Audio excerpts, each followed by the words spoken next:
Welcome. I call to order the May 7th, 2025 special called budget workshop. First up, we have the Pledge of Allegiance and a prayer. We will be opening the meeting with a brief moment of silence or prayer and the Pledge of Allegiance to the United States flag. No one is required to participate or be present for any of these, and being in this portion of the meeting is completely voluntary. Please stand. I pledge allegiance to the flag of the United States of America and to the republic for which it stands, one nation, under God, indivisible, with liberty and justice for all. I ask you to please bow your heads for an unspoken and silent prayer.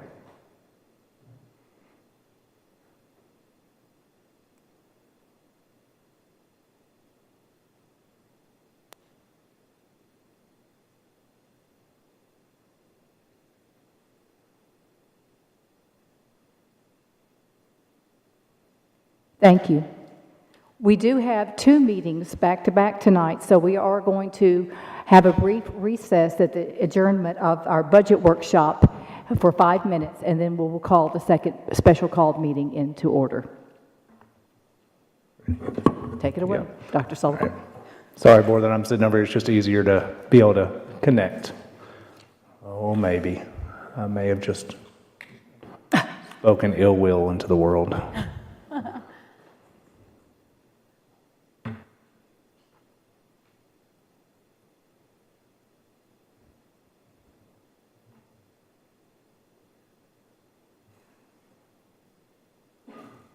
All right, a couple things that we are going to go over first, just to kind of give everybody an overview of our budget process, and then we kind of have a 55 minutes roughly to go over this. You don't have any of these documents yet, and I'll kind of go over how we're going to go over our process.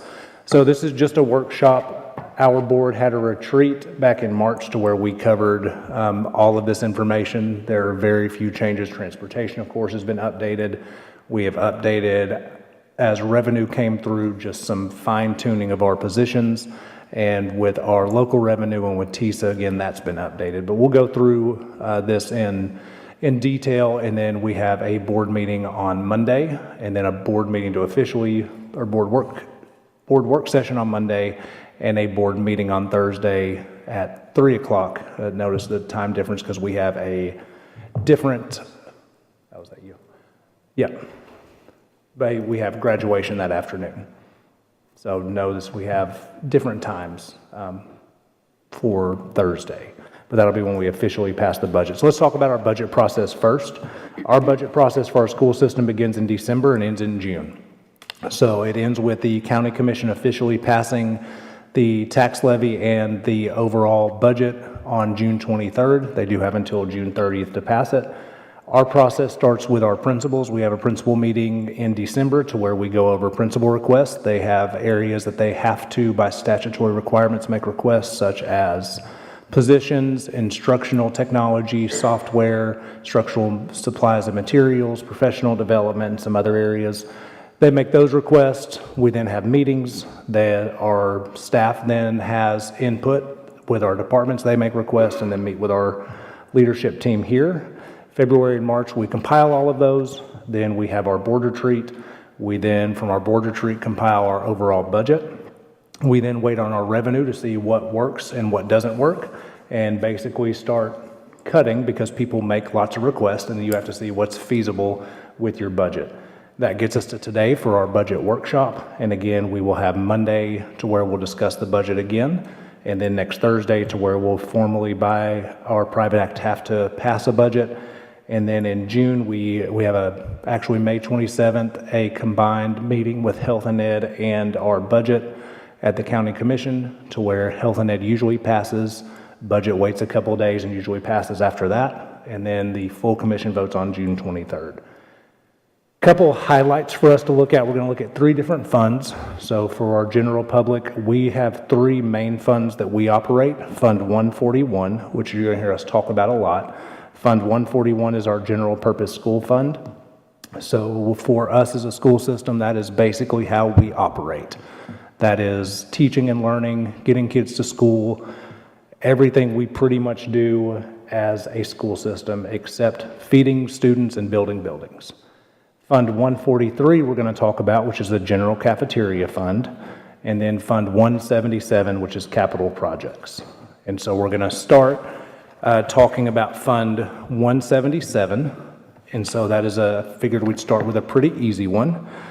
So board, you guys have a copy of this. Is the first document that you have. It's the first two actually, and you're not going to notice much of a difference between the two. So let me pull that up for everybody to be able to see. This is a better copy, but what you guys are going to see me present today is going to be the Excel working documents and copies of those that we then submit to the county courthouse. It is a huge turnaround for us to submit these numbers. We just got them about 30 minutes ago into the budget documents you're used to seeing. So as soon as we are done tonight, I will email you the forms that you are used to seeing. But we'll go over it so that you exactly what you have in front of you is what you're seeing. Some good news, you will see this is again Fund 177. The first and second page, they're revenue and expenditures, but this is next year's budget, so we haven't spent anything yet. So the numbers are going to look similar, but the big thing to focus on here is the bottom right-hand number is $19,344,516. And so that is an increase from this year's budget. Fund 177 has to be utilized for capital projects. So big projects at schools, such as HVAC, roofing, just different items that we are looking at. And we'll look at our individual project list next Monday. But you will see this current year, if you look at the original budget's the middle column, you'll look at the prior year, so that would have been 24, $19,600,000. Then this year we had $18,900,000. If you go to actual April 2025, and just for the community that's watching, so we're kind of looking right here, $19,600,000. Then our original budget this year was $18,900,000. What we've actually already collected is $20,400,000. And then what they're recommending is $19,300,000 for this coming year. So $300,000 increase, $350,000 increase. We have not changed any of ours for the board from our retreat of 177 requests that we talked about. We will increase about $350,000 into LED lighting in our buildings is what our request is going to be, just to take that extra $350,000 and put it towards LED lighting in the building. So that's what we're looking at. Any questions on 177? And again, just so that you all can see kind of what it looks like. This is what you're used to seeing to give you an idea. And again, we'll go into further detail about this on Monday. Here's our major things we look at. This is our capital projects. This is deferred maintenance that we're no longer getting necessarily further behind like we were, but every pretty much school system and in America has this issue. You guys do not have a copy of this today. I'll make a new copy for you. But this is, again, HVAC, bleachers, roofing, all those different types of things. Major things we're looking at to take care of next year. You're looking at major HVAC, Blackman High School chiller, continuing central magnet, Laverne High School, OHS Annex, tacking some of Rockville High School or Riverdale High School's annex, continuing to knock out some Smyrna Elementary, which we've already started doing a lot of that because we did an amendment. Smyrna High School, and then when we start getting to bleachers and seats, we start looking at some different ones, Siegel High School, Blackman High School, gym floors, we recoat various years, ADA requirements, McFadden Plaster and Wall, Smyrna Elementary. We have different asbestos where we're removing every year that's in the floor. Then we go through our paving and sealing, major roofing, Roy Waldron getting, I think they were on roofing. And if there are projects that we need to take care of that are not highlighted, that means the funding just kind of rolls on to the next year. This is something we talk about a lot. Restroom renovations, track resurfacing, playgrounds. We had a year where we didn't have to do any, but now we're getting back to doing playgrounds again. And you'll see that we had, on the original one you all saw at the retreat, it was 3 million, and we've increased it to 3.9 on this one. That'll make that come up to 19.3, which is matching what the county commission, or what right now is being proposed to the county commission. You all know, just as last year on the floor of the commission, they can pull this fund at any time, and last year that did happen to us, to give an extra raise, so we're going to advocate to keep all of this, and so hopefully we can. So any questions on 177? Ms. Maxwell? Yes, Ms. Rosales. Thank you. You kind of answered my question, because I was asking, I was really curious about the amount, because last year that did happen, they took money away. So the LED lighting, is that for the amount that was needed to put all the LED lighting in all of the schools? It's a three more year to continue. Oh, at okay, so least. we're doing this in a every 4-year four-year cycle. project? Okay. Yep, depending on what continues to happen with cost, at least 3 more. So what are the schools that are going to get it the first? We're in the middle of doing did they finish schools, Trey, yesterday visits or last week? They finished their assessment on the last school yesterday, and we sent them our current billings for them to begin to do the calculations on what the savings will be. Okay, great. Is that going to be presented before the board? Once we get it, yeah. Okay, great. Yep. I'd be curious to see that. Ms. Maxwell? Yes, Mr. Tidwell. I was going to actually ask the same question about the LED lighting. My other follow-up question to that, though, is did we get all the athletic fields done? Is that all finished up now? Or are we still going into the summer on that? We're still going into the summer because there's a couple of the schools that it's a very major undertaking to move a lot of their existing features so that we can get to the lights. So they will all be finished this summer, the few that we lack. We were able to get in the middle of a new TVA program where we were able to get some funding back. TVA is actually going to give us additional credits on our electric bill. And I sent Dr. Sullivan a list of those schools. But we will also apply, the program will still be operational this summer, so that all the schools that we will go into, we will sign them up as well. And not only will we get monthly savings just based on our reduced electrical charge, TVA will actually give us additional funding each month based on what their current usage is, and I'll let Dr. Sullivan tell you the rest. Yeah, so we have decreased, even though we're opening a school this year, to get without spoiling it, to get our budget deficit to where our county finance director was comfortable, which is 8 million in the deficit. To get it there, we lowered our electricity payments by $400,000 for the year, utilizing some of this savings. So, That's Yep. great. Yeah, the feedback on that has been really, really good on especially like the softball field. They had those uplightings now. So from a safety standpoint, it's been all around well received.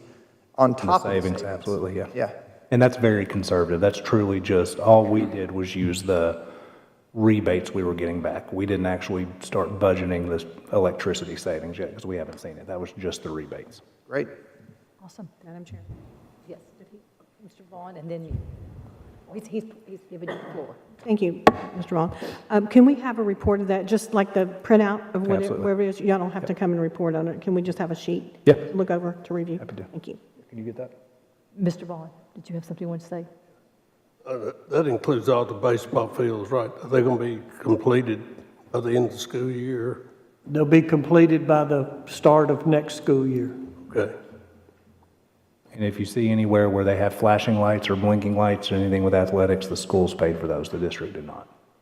That was something that we saw on social media. That was a myth. It's going to help our baseball team see the baseball a little better, right? All right, anything else on 177? Any other questions? All right, let's go to Fund 143. So that's your third page. Let me pull that one up.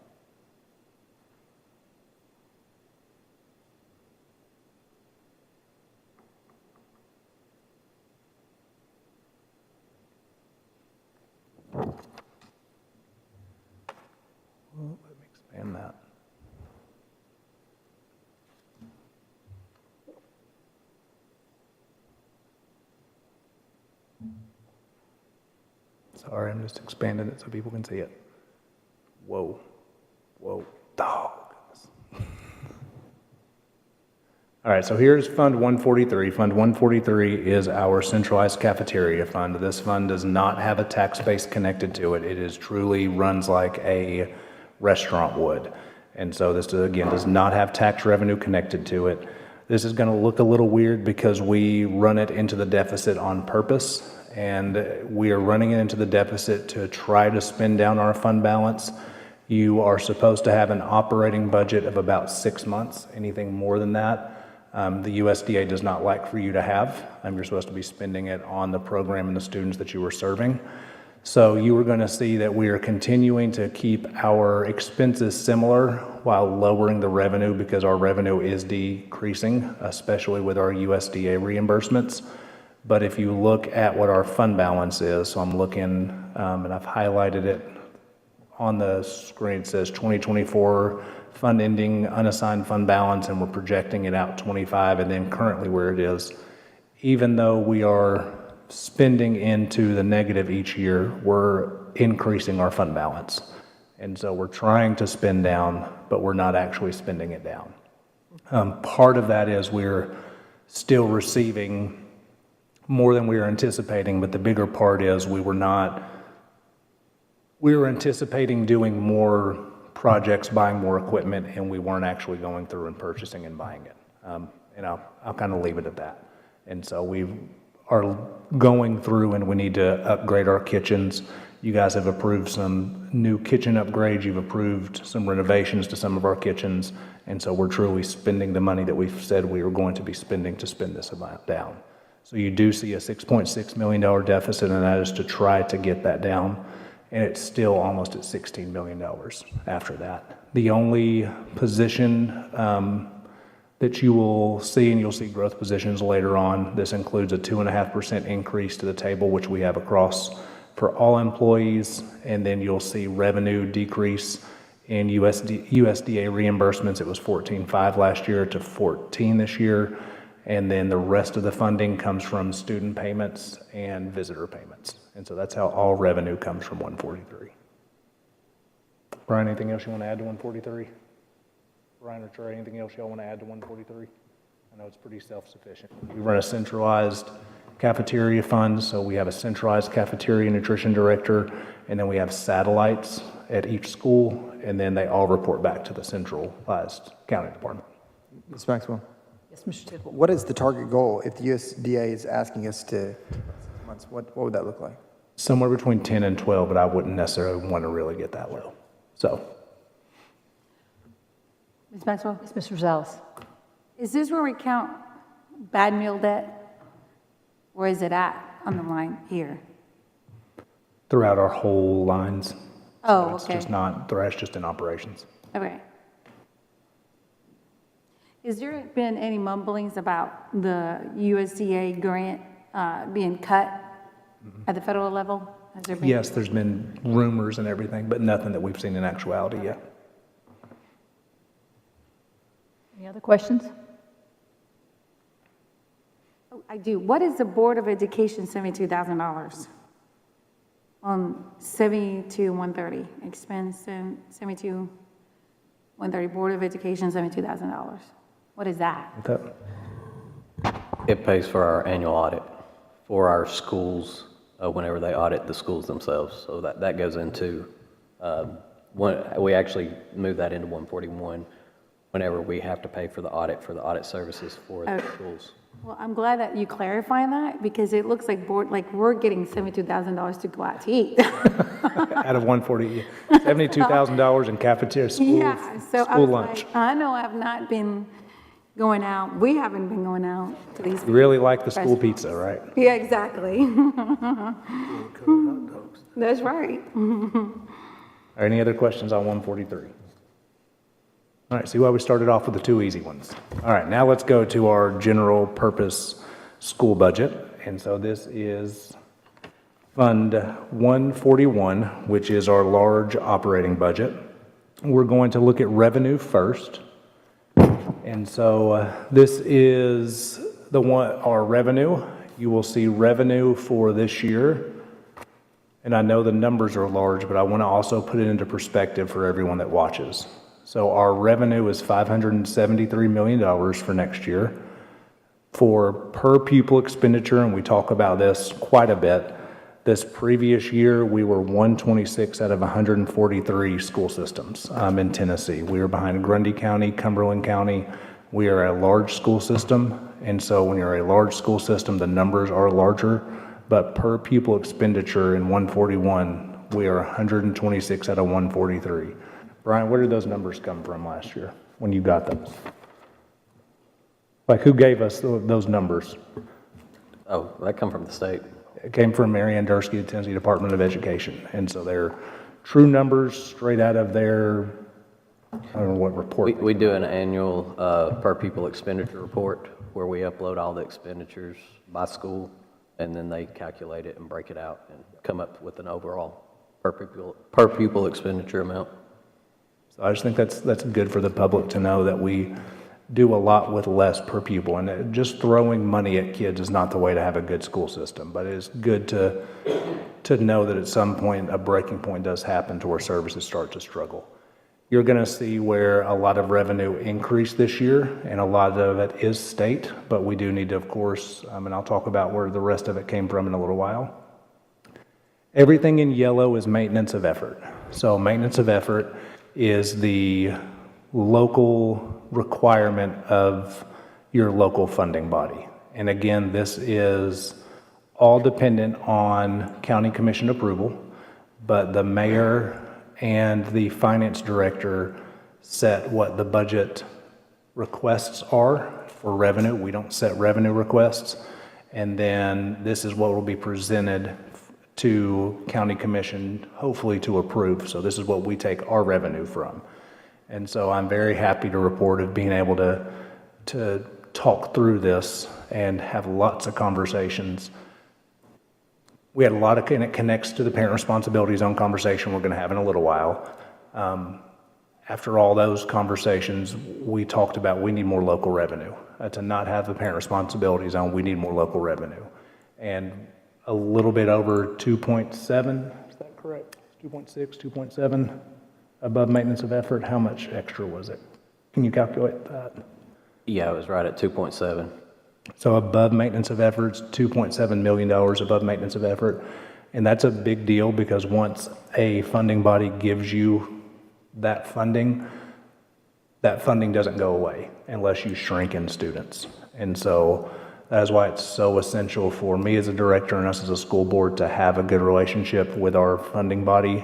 And so I'm hopeful that we can advocate this through the finish line, because that is why one of the reasons for the recommendation later is to go and reconsider, for the board to reconsider the PRZ, is because we have the funding now that was kind of offsetting that reason in the first place until we can reconsider it. So I'm very thankful for that partnership to look at, and you'll see the big majority of it is in line 9 right here. Local option sales tax is an increase of 2.5 million. And then a wheel tax increase that is not increasing the actual wheel tax rate. Because I know there's been discussion that that's just in collections, 188,000, and then investment income of 150,000. So those are huge increases. And again, I thank Mayor and our county finance director for proposing that, but that truly is up to the county commission to pass those tax rates for us to see that to fruition. Any questions on the local revenue aspect of that? Ms. Maxwell. Yes, Mr. Tidwell. All right, the difference in the current property tax, it was only 29,600 Yep. 2 years. Really? Does that not seem low? It does seem low. I don't have is it on the other document, the penny? It's not, is it? This does not involve the actual, so this is not what is collected, this is what is projected. Mm-hmm. So you never, from the county's perspective, they don't project at 100%, they project it at 90, I don't know what their rate is. Yeah. Somewhere in the 90s of a projection rate. We historically have been collecting above, and then that goes into our fund balance, which makes our fund balance higher. It's a conservative forecast. Correct. This also looks, and I don't know for certain, but looks like there's going to be a movement of a penny or so around. And so I know that'll have conversation, but again, we don't necessarily set revenue or those different types of things. So, yep. Ms. Maxwell? Yes, Mr. Rosales? Maybe you explained this earlier and I just didn't figure out that's what you were talking about. So there is about approximately $7 million difference between the fiscal year projected and what we're Yep. proposing to. Yeah, that's the deficit. And I'll get to that after we go into expense. Oh, that's the $8 million that you're talking about? Yep, the difference. Got it. Yep. Oh, okay, all right, thank you. Any questions on the local portion? And again, that's what's in yellow. All right, let's look at the other big increase, which is TISA, so line 26. So TISA is a $27 million increase, but then you will see one of the big decreases right behind it is TISA on behalf. That is what goes to charter schools. That's that $8 million decrease. Early childhood education, this is where, as a board, we are very used to having that as an amount. And again, this amount right here, let me make sure I go back to this. These are students they've actually served. And so that is not a controversial statement. These are students that have been served by our charter schools. And so they generated these funds. This is not a projection. Those are students that they generated R3 over the last year. And so that is what that amount is. Voluntary pre-K, this is something that, just so our board knows, we usually use our voluntary pre-K grant money to fund growth positions that we come back with in August, September for new students. The last couple years, it's been a lot of times some of our ESL positions, and then we go in and use a mid-year cleanup, and that's why if you see in that first line, there's a blank, and in the second year, we've already budgeted 1.3. We're going ahead and having to budget that as revenue this year to try to lower that deficit. And so there's not going to be any funding available for us to go back and add growth positions, at least using that money like we have been able to in the past. And so there's much less of a cushion like there has been in the past. The next one I want to call everybody's attention to is line 30, because this one skews our budget big time. It is 46,590 is the number you're looking at. So for people watching, it is this 9.3 million. One year was 400,000, then it was 9.7 million. Brian, was that the ISM grant, that 9.7? So the governor gave gave more than that, but one year it was this year's 9.7 million for innovative school model grants. And for high schools and middle schools, anytime the state gives extra grant funding, it runs through our 141, which makes it look like your school district budget is exploding when really it's just state funding that comes down to you and then goes away. That is the same with this 9.3 million. As part of the education savings account that was passed by the legislature this year, every teacher in the school system this year will receive a $2,000 bonus check next year. If the board passes a resolution, it'll be on the May 15th board agenda. Calculates to about $9.3 million that we will get sometime in July, but it does have to be included in this budget. So that's the additional $9.3 million that you see there. It'll be one-time funding, and then next year it will not be there. And so that's not reoccurring funding. It's a one-time bonus, but it does make your budget look like it is a lot higher. That's why that number goes from 538 to 573. $9.3 million of it is new state revenue. And a positive portion is 2 lines below it. The governor 2 years ago passed paid parental leave for certified staff. And so a teacher now has the option that if they've been here for a certain length of time to have leave paid. And so that is a big deal. And so that's 1.2 million in revenue as well. But that is, again, additional revenue that's coming to us that makes your budget increase. So all of those things together, revenue is $573,385,000. That's an increase of $34 million. Again, $9 million of it is the one-time. $8 million will be deducted to go to charter schools for students they served this year. And so you're looking at 17 of that $34 million, though, roughly, that we never C for operation purposes. Questions, comments? Anything on revenue? Yes, Mr. Tidwell. Yeah, I got a question about the volunteer pre-K. You said it's 1.3 million? We get more than that, but we budget that just to not know what happens to the state grant until we actually see the revenue. Okay, yeah. Yeah. I was thinking that was a little bit higher. Yeah, it is higher than that. Any other questions?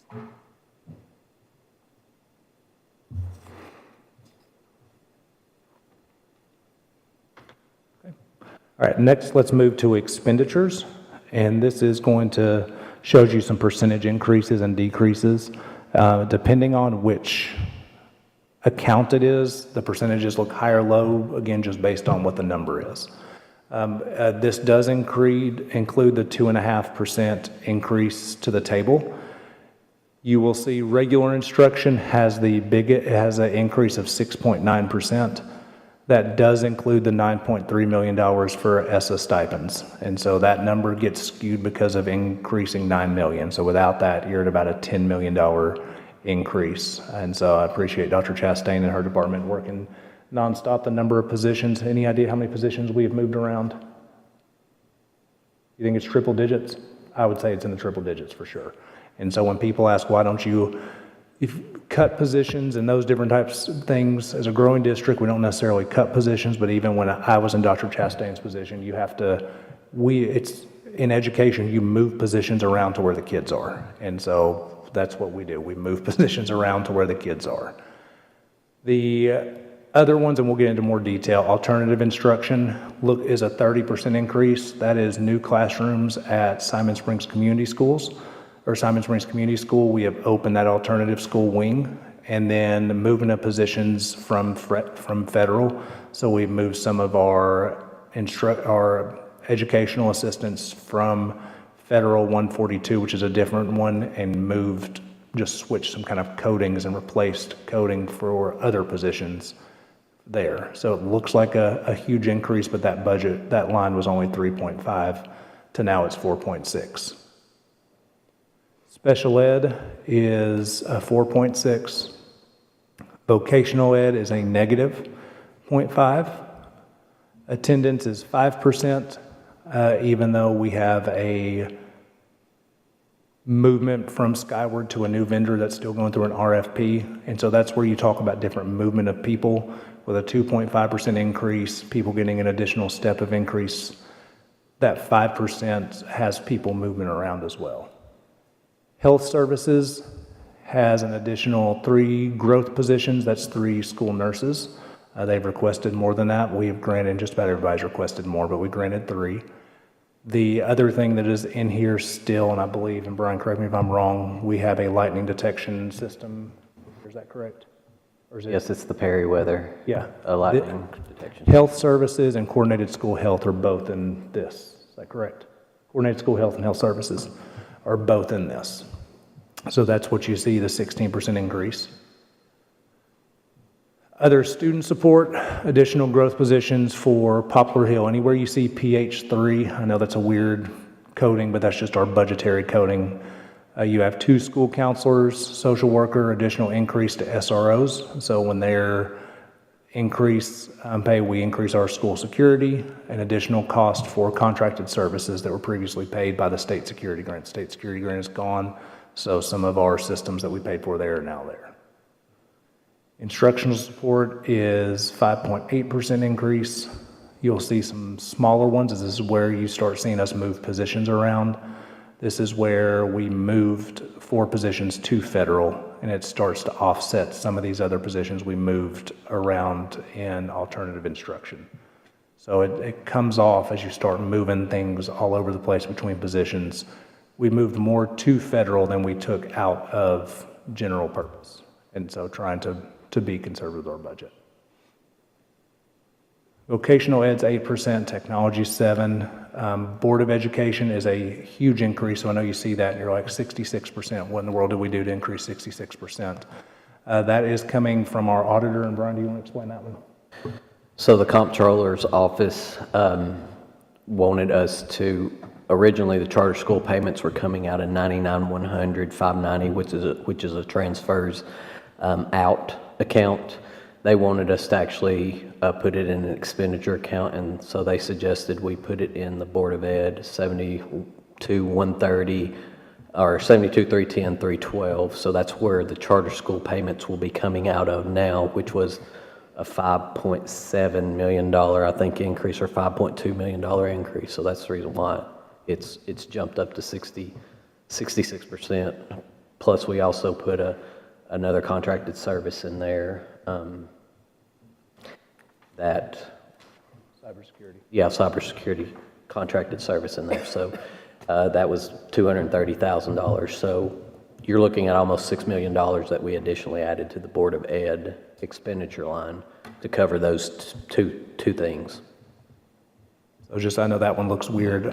We are the largest district that has a charter school that is audited by the Comptroller's Office. So this one may be a moving target because that's not something that they necessarily have a lot of experience with either. So it takes time to get questions answered. So your other big districts are all audited by private agencies. And so that's something the Comptroller always has the ability to do with us as well. I don't expect that right now because of some other things, but that's something they always have that option. So I expect some more conversation around that in the future. Office of the Superintendent, we're requesting to add a records person, just like we talked about at our budget retreat. Office of the Principal, the only addition is an additional principal, AP, and secretary for Poplar Hill Middle School. That's not its official name. That's just what we're calling it.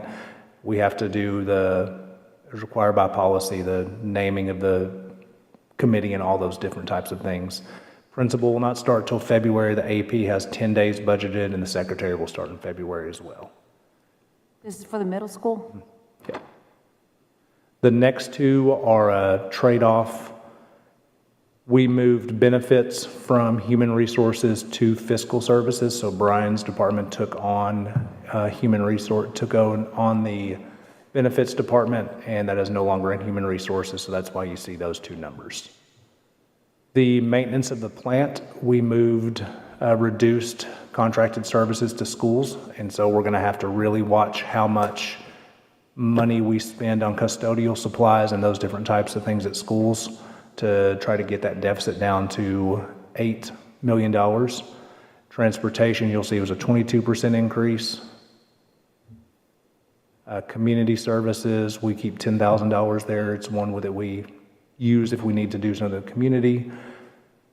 Early childhood education, a minus 0.4. Regular capital outlay, if we have a chiller, I wish that it would cover $330,000 now, but it doesn't. But if we have an emergency that we need to cover without going to the county commission to go into fund balance, we like to have that. And then we had 2 accounts that the loan was paid off, so we didn't have those anymore. And then this last one is, you see, transfer to other funds. This is what the Comptroller's Office requested us to move to, where we were paying those out of different funds, and we now have been asked to move those into different lines. So any questions on expenses, just the main general categories? Ms. Maxwell? Yes, Mr. Salas. Okay, so these positions that have been moved out of GP funds to federal, are we keeping track of these positions? Yeah, we have How many have we moved? We have an extreme stickler, Kathy Metter, who will hunt you down if you do one period wrong in the wrong spot. Well, that's good. We need somebody The like that. nicest compliment I could give Kathy, and she would appreciate that, because Kathy is an amazing human, but she makes sure you are in line with everything you do. That's great. So, yes. How many positions have we moved? Kelly, you'd have to get with Andy and all those different types. Yeah, they cover several different categories. So for instance, Dr. Ralston's worked really hard with IDEA funds to make sure we're balancing all we can in that funding source out of GP. Then we've got the Innovative School Model Grant. Well, that's state, so that wouldn't be the federal, but there are multiple types, Perkins grant with CTE. But most of those will fall within special education, between teaching positions, school psychologist positions, EA positions. Okay, so it's a mixed bag between state funds and federal funds, okay. And then sometimes it changes if we get hit with a federal, like disproportionality is the one that hits the most. Then in the middle of the year, it shifts how you have to do a budget amendment, shift your funding that we got off the list a year, then you get on a list, so it's a moving target. All right, let's look at vacant and growth positions next. And so again, kudos to our instruction department for, we are opening a new school and only really have 4 growth positions. And so 4 growth positions for Poplar Hill, 2 instructional coaches, which is standard at all of our schools, 2 academic interventionists, a behavior interventionist at Poplar Hill. You'll see we have 11 open EA positions. We have more than that, but that's just what we're using for budgetary purposes. Not hiring additional alternative school, 33 special education EAs, the 3 school nurses we talked about, 2 school counselors for Poplar Hill, a social worker for Poplar Hill, 2 SPED EAs. In this portion, it's a different line code. That's why you see 2 SPED EAs in 2 different spots. A speech pathologist, because we're opening a school, a behavior specialist, a media specialist for Poplar Hill, library EAs. So these are for our high schools, our comprehensive high schools, to help with the one-to-one devices.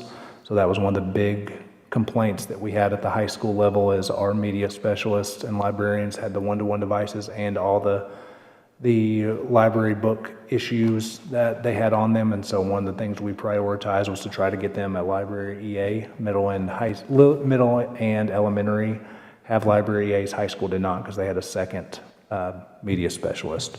So those were growth positions that we had. We do not have 6 through 8 ELA specialists is not in there, so I'll remove that. Our records clerk is the position with Monica I talked about. Principal, again, this is a half-time principal for Poplar Hill for the middle school.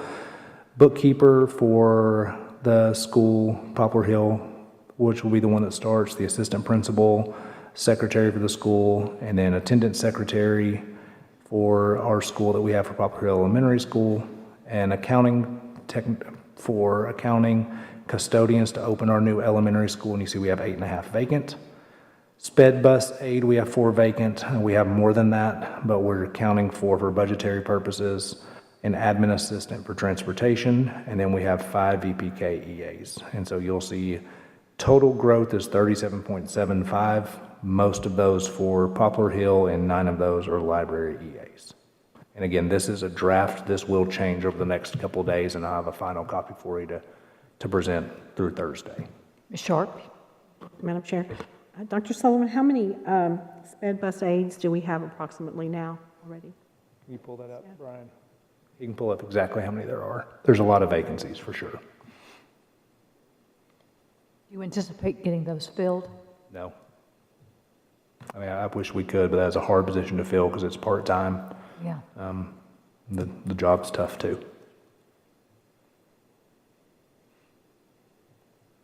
The next ones, for the sake of just time so everybody can kind of see where they are, you have, and these are the documents that you're used to seeing. Let me pull this up.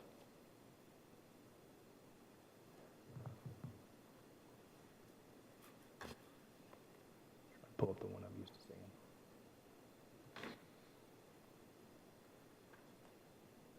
So you're used to seeing this in a much different format. The format you were used to seeing them in looks like what I showed you with 177 a little while ago, to where it shows you the fund at the top and then has how much it was in the previous budget and in a PDF format. And again, I have those. I just got them right before they came, so I'll send those.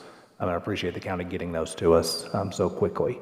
So you'll have that. You have them in this format for you, but you'll have on each line, it shows you what the teacher line was in '24, what it was when we amended it the year, what it was this year, and then again what it is this coming year. Again, as a reminder, that big one for teachers includes that teacher bonus. And we have it all going into this line this year just to be easy for us. That's kind of where the big one is for textbooks, so you guys can kind of see this is the biggest line that we have. It's $297 million in this budget. The big one that you'll see, textbooks, is 600,000. We used to budget $8-9 million in this line. That's 600,000, and then computers, because we are doing one-to-one out of our fund balance, that is only 150,000 to where we used to budget 4,000. So those are the areas that we cut to be able to get to $8 million in the deficit to be able to support the other things that we needed to do.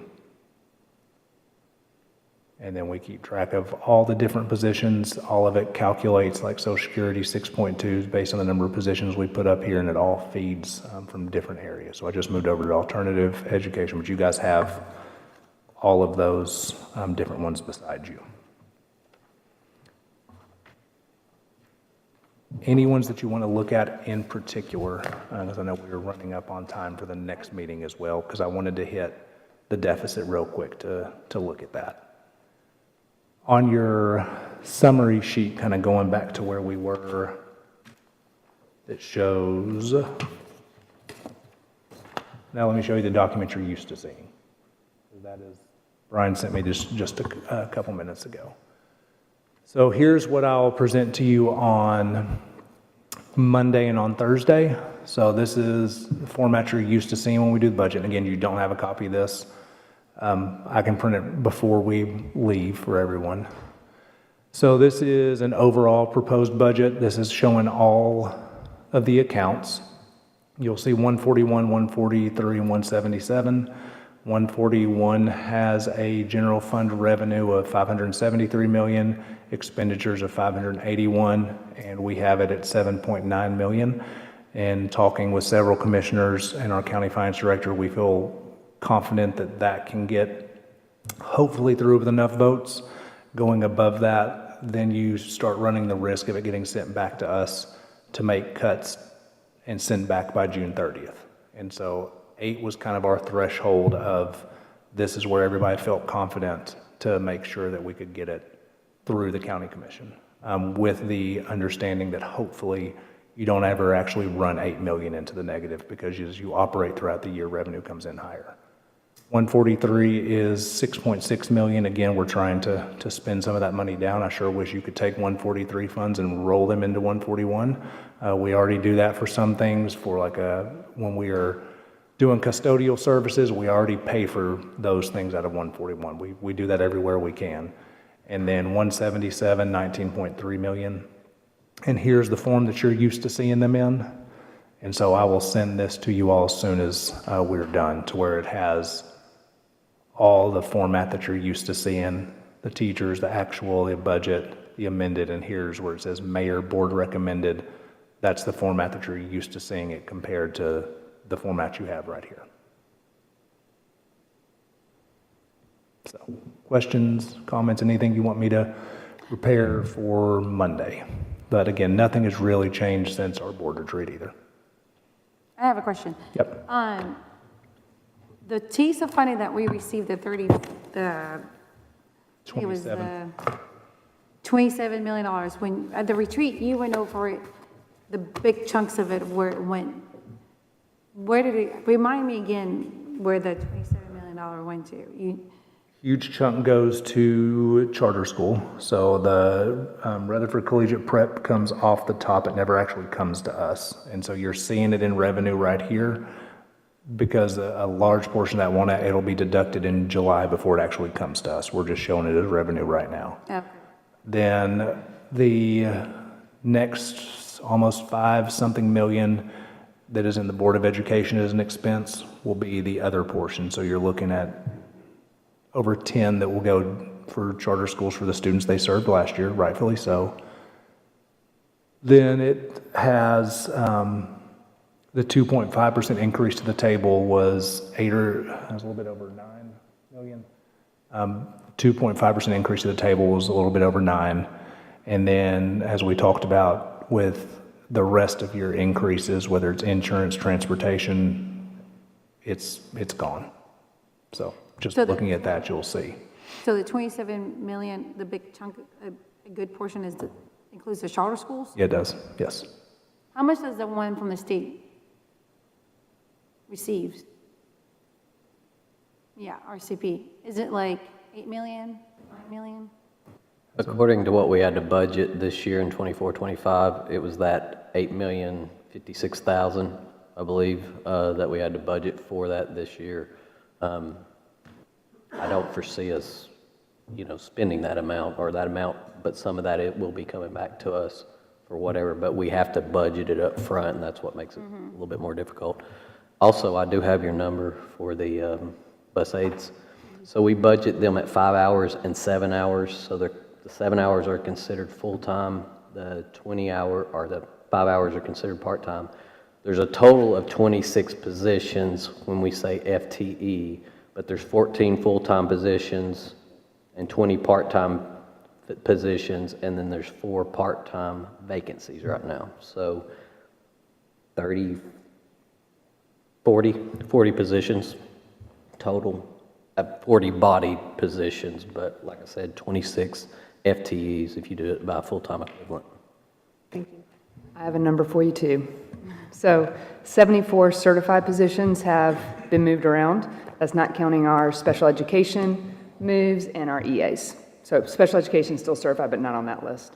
Of transfers within the county. Awesome.